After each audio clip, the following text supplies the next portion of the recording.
He went to war without a gun and came back a hero. The battlefield was hell, explosions tore through the air, smoke filled the lungs, and bodies lay scattered across the torn earth of Okinawa. But somewhere in that chaos, a lone figure moved against the storm, crawling, dragging, praying. He wasn't looking for cover, he was looking for the fallen. Each time he reached another broken soldier, he whispered the same prayer, trembling but resolute, "Lord, help me get one more." That man was Desmond Doss, the soldier who refused to kill, yet saved 75 lives without ever touching a gun.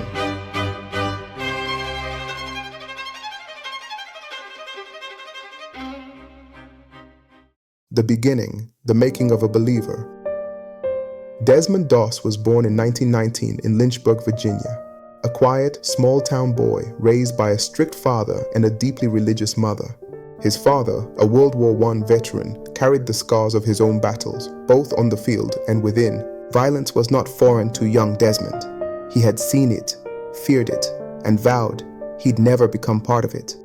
One day, as a young boy, an argument between his father and brother turned violent. Desmond intervened and in a flash of anger, grabbed a gun and pointed it at his father. The silence that followed shook him to his core. That moment, that image of almost taking a life, would haunt him for years. He made a vow that day, never again. Never would he raise a hand, or a weapon against another human being. His family were Seventh-day Adventists, a faith that taught him the sacredness of life, the Sabbath, and the call to serve others. To many, that faith seemed gentle, but for Desmond, it would become a source of unbreakable steel.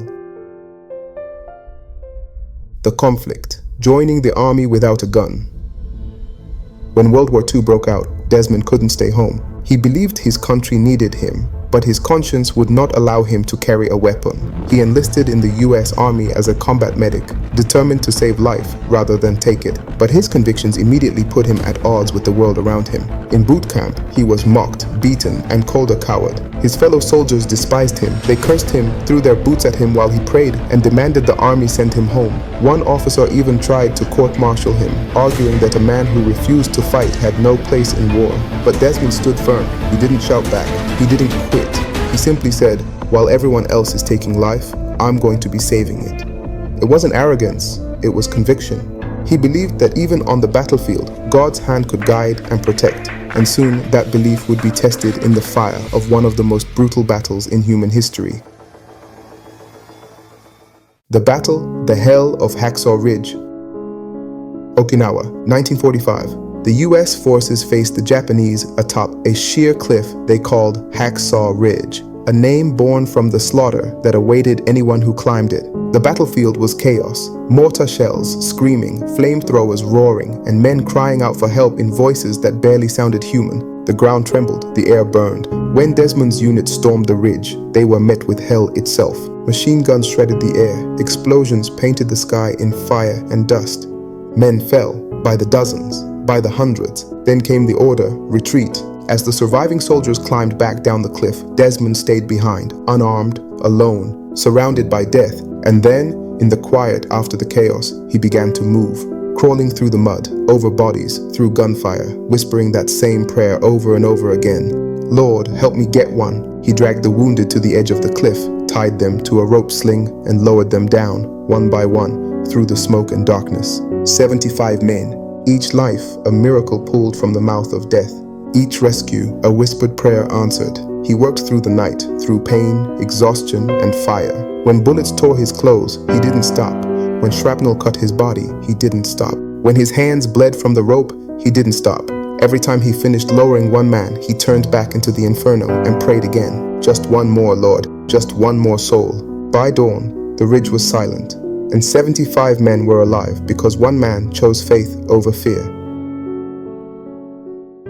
The faith, the invisible shield. When asked later how he survived, Desmond said it wasn't skill or strength, it was God.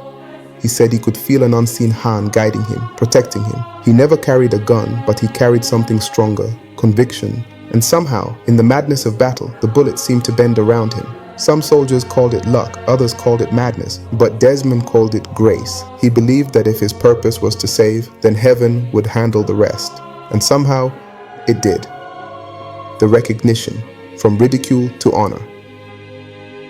When the sun rose over Okinawa, The same men who once mocked him now looked at him in awe.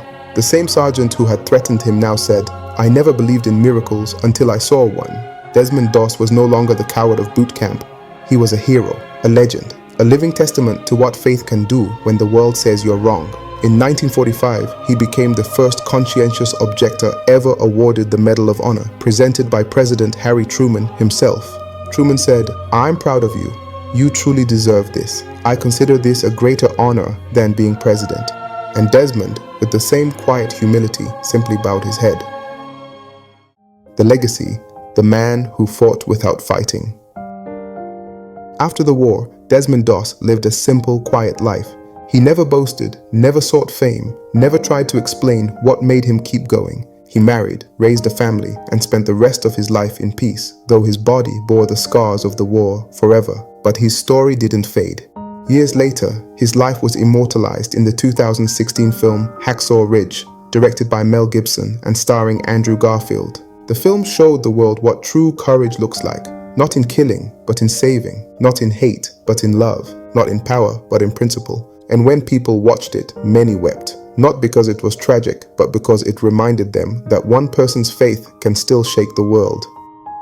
The message, the power of faith over fear. Desmond Doss's life was a paradox.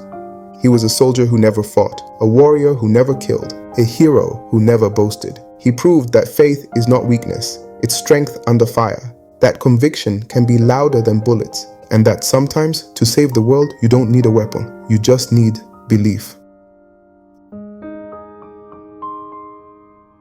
Life lesson. Maybe you feel unarmed in a world that demands you fight, with words, with pride, with force. Maybe you've been mocked for standing your ground, for believing in something pure, for refusing to compromise who you are. But remember Desmond Doss, the man who went to war with nothing but faith and came back a hero. Because sometimes the strongest weapon of all is the courage to say, "Lord, help me get one more."